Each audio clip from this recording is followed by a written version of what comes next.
Super sleeper oh. Nakapark. Lapitan natin. Volvo yung truck. Yan oh, Volvo. Kumpleto sa loob yan. May kitchen at bathroom yun sa loob oh. Ina-unload ako doon.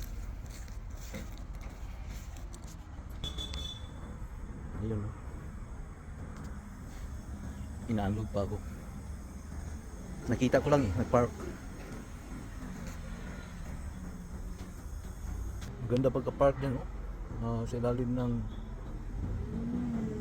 mga kahoy. Unload pa tayo. Ganda sa likod oh.